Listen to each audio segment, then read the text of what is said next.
Hello golfers! Welcome to Golf in the Cosmos, episode number 38. I'm Kevin Robowski, and here we talk all things GRADY and MORAD. So we'll cover the swing technique video towards the end of this session, but I want to start with a story, a little inspirational story, and how inspiration can really affect our play. And in the early 90s, Mac made a comeback to playing professional golf, competitive golf, because he had a bad back. He didn't play for maybe a year and a half regularly. And maybe it was 91, could have been 92-ish.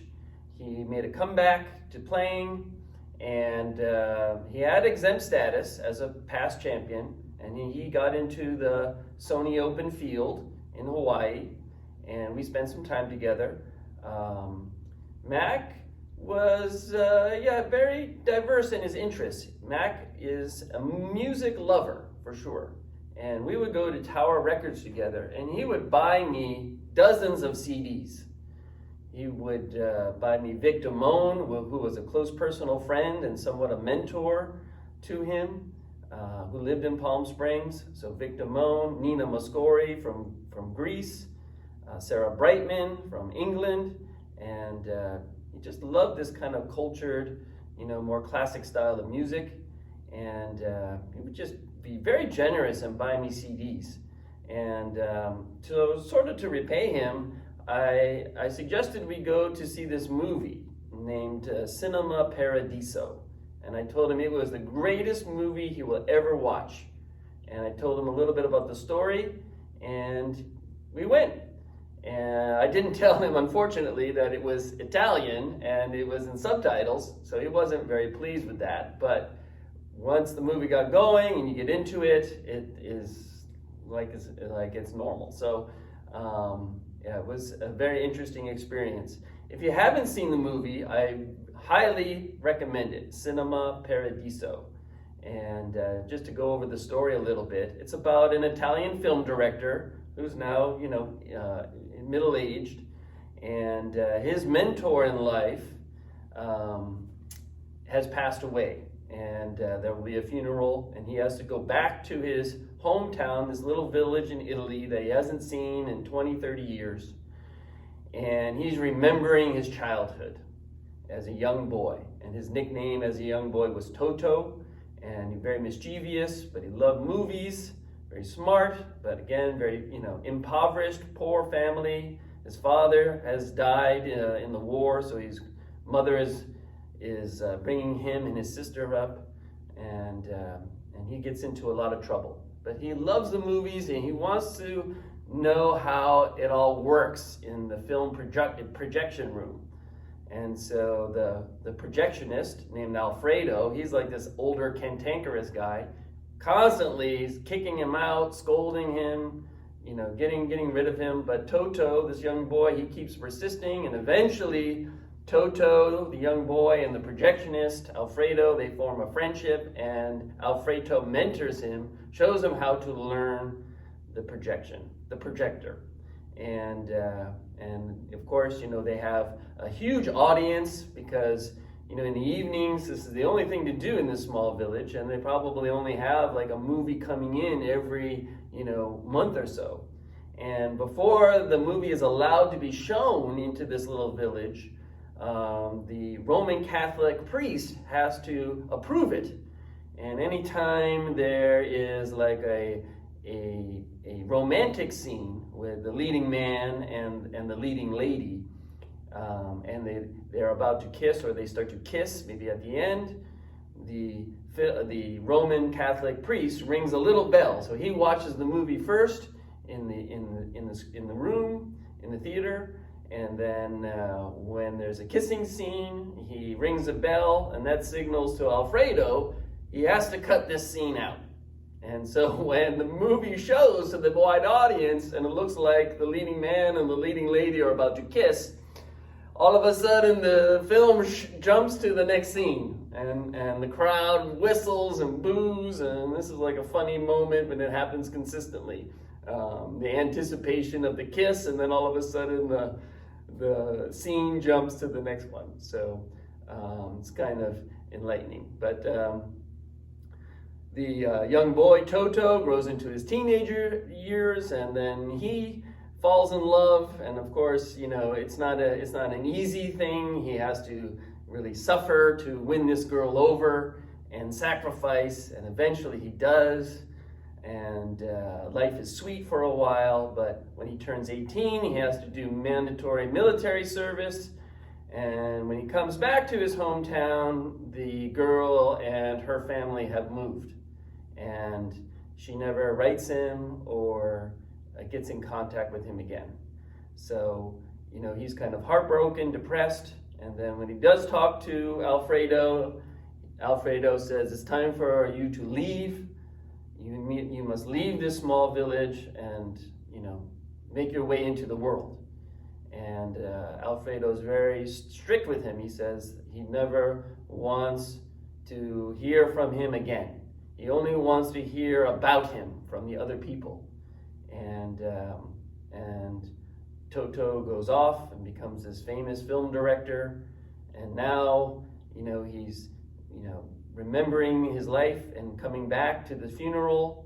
He sees Alfredo's wife, the widow, still alive, and she has a present for him. It's a box, and in the box is a reel, a film reel. And of course, Toto now is an adult, and he visits his mom. He feels like he's abandoned his mom. He doesn't know really why he stayed away, just that wisdom from Alfredo. And eventually, you know, he comes back. He goes back to his film studio, and he has his guys put on that reel that Alfredo gave him. And now the adult Toto is going to watch whatever that is and sit down in the screening room. And of course, you know, the lights dim, the projector starts, and on the screen are those edited clips of the leading man and the leading lady kissing, one after the other. Errol Flynn, Clark Gable, Charlie Chaplin, all kissing the leading ladies one after the other. And it has such a very profound effect on, you know, of course, the actor. And the movie ends. Of course, that's the ending. And, you know, there's a lot of interesting, like, bittersweetness about maybe love lost and mentorship and all of these things, kind of childhood. And so, you know, it's a very powerful film, emotional film. And when it's over, I'm sitting next to Mac, and I'm like, well, Mac, what do you think? And generally, Mac is very chatty about these things, right? And he doesn't really say anything. And, you know, we kind of leave the theater. He has a rental car. I have my car. And I said, you know, what's your impression? And he just says, you know, I got to think about it. And that was it. And so very unusual. The next day was the Pro-Am on Wednesday. Mac was not in the Pro-Am. He actually played a satellite Pro-Am, which was offered to the pros that were not already in the Pro-Am, the Wednesday Hawaiian Open Pro-Am. If you don't get into that, you can't really play the course, right? So Mac played the satellite Pro-Am, which was at Lelehua Golf Course. And caddying for him was Russ McGarry, one of the other students, MORAD students here in Hawaii. I had to work. I was an assistant pro at the time at Wailai, so I was behind the counter. I didn't see Mac on that Wednesday. And I did see Russell McGarry in the afternoon in the caddy tent at the Hawaiian Open. And I saw a big crowd of caddies listening to him. And, you know, it was, you know, kind of, there was some excitement going on. So I happened to be walking by, and I thought, uh-oh, what did Mac get into trouble with now? And Russell McGarry was telling the story of how Mac played that day at the Satellite Pro-Am. And he said that Mac had found the zone, that very unusually, Mac didn't talk to anybody. He's usually very chatty, very generous in the Pro-Ams.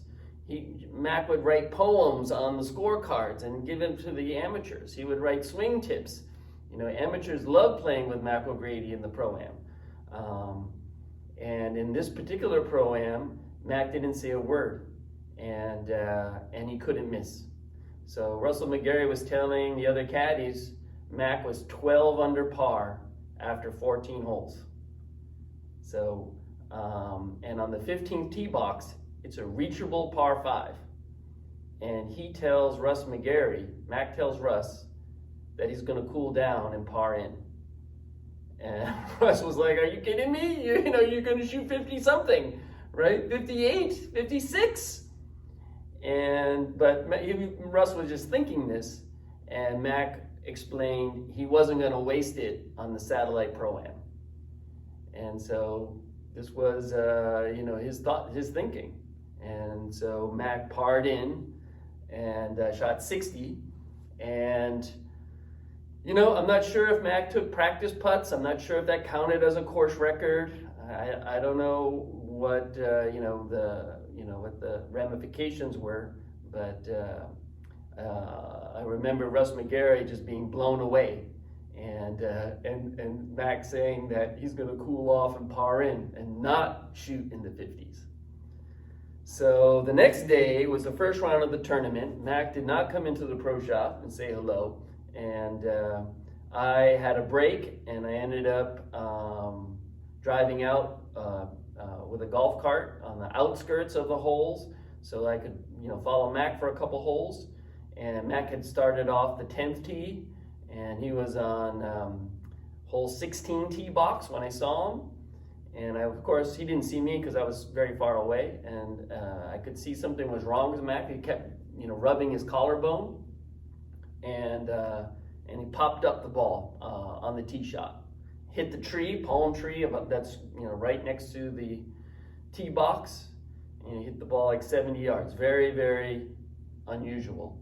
And then I just turned around. He knew something was wrong, and I went back to the pro shop. And Mac, after 9 holes, had withdrawn. He said that something was wrong with his collarbone or his clavicle, and then that was it. So he withdrew. He did come into the pro shop, and I said, I was behind the counter. I said, Mac, what happened? And he told me about the collarbone, and then he said, no more movies. That movie messed with my mind, and we're not going to do that again. So, and then he left. And then I probably saw him about the next year, Sony Open, and then we went to another movie called Whale Rider, and we did it again. So, it's just the interesting quirks of people's personality. The point of this story, though, was how profound that movie touched Mac, whether it was love lost or love gained, or something about that movie touched him and inspired him to go and shoot this incredible round where he found the zone, where he found the flow state, where, basically we perform our best and we are kind of in this state of automatic pilot. And part of it is technique. I think if you have a simple swing, you can achieve this state easier. But I think we also want to work on trying to achieve this state. Now, of course, it's not that easy. If it was easy, everybody would do it, right? I think guys like McIlroy, they find that flow state more often. They get hot and they can just run off birdies.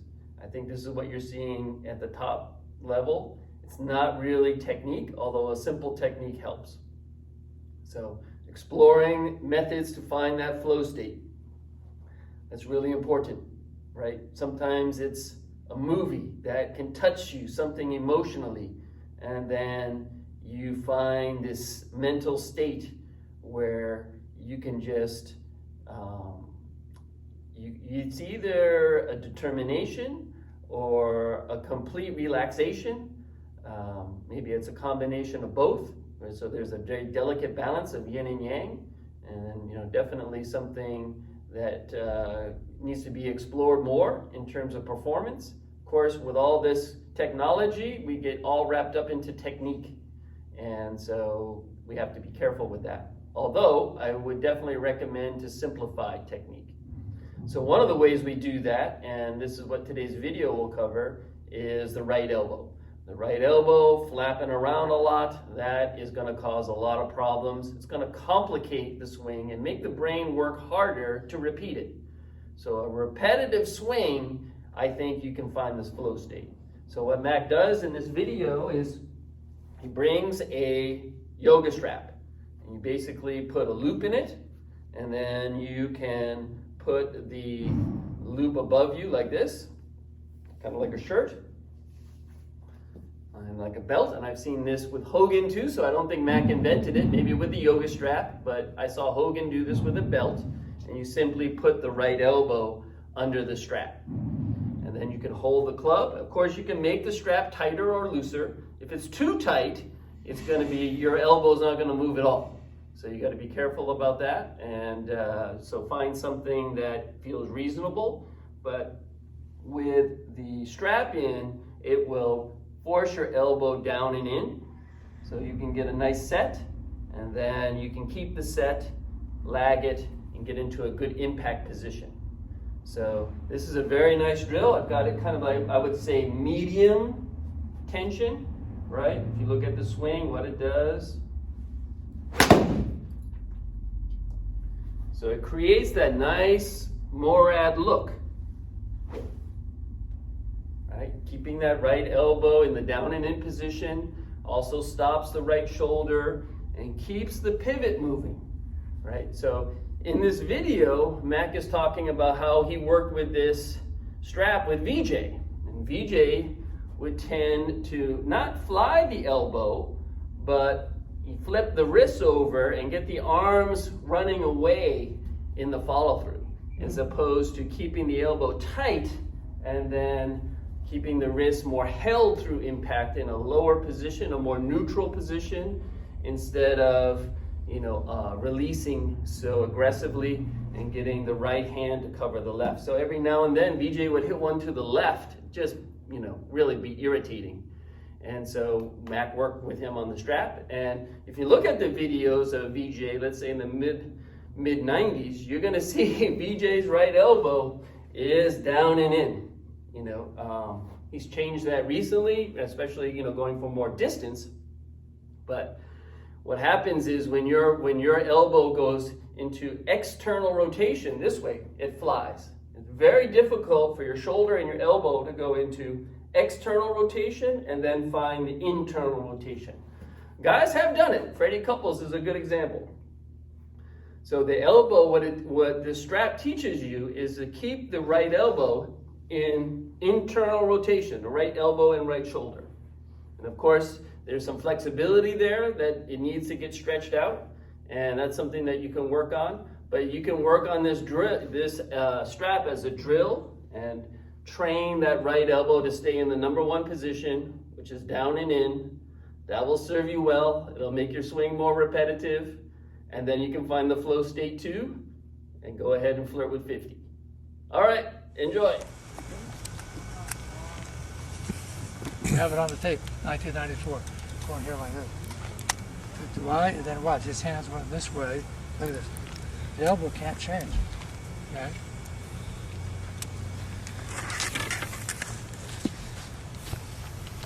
You don't have that much of a problem with your wrist, just a little. I think that was mostly. There's something you don't see every day. Your grip was a little bit more. They did that with VJ in '93. Yeah, I've always had it like that. So that's when he's using my belt. Here, that was stabilized like here. Then you're going to go this. Everybody has to contribute to that. I don't have to Everybody do has this to with my elbow. It contribute. goes Your in the belt, national. my camera. DJ had learned to come through here. This camera I used mine yesterday. Yeah, his. Someone I left have mine not on done this. today. Didn't bother filming it. 1994. Nah, don't worry. I got some. You don't, as long as you took care of you. Then when he did it, I he did. was like this. That was Yeah, priority. maybe I'll put my tape. If you're gonna get this tape, maybe I'll put my tape Just in right your now, if I time. try to do that, both arms back this way. Oh, here, really bend down. Yeah. Yeah, The unfortunately. thing is, the ball's already popped off.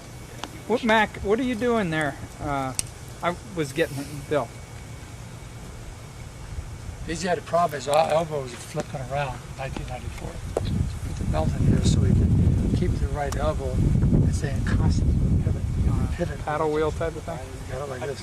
Here, so we get his hand trajectory path.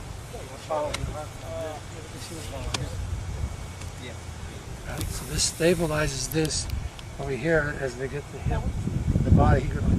You can't move your arm in the pedal. I could do that with Raleigh. So it's going like this. So you have to tee the ball up, go like this, take it over here.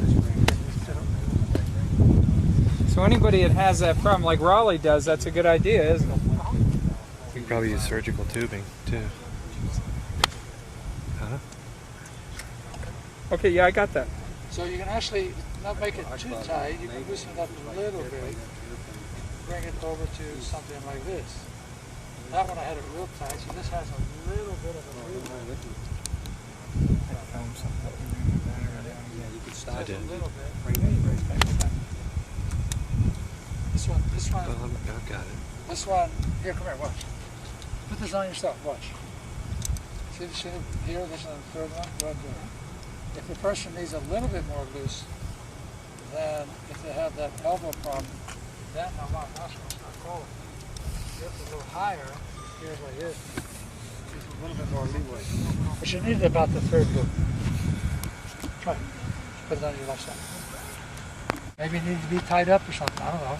Well, Okay, good. See that now? See? So this shoulder, look at the shoulder. Everything moves together all the way through here.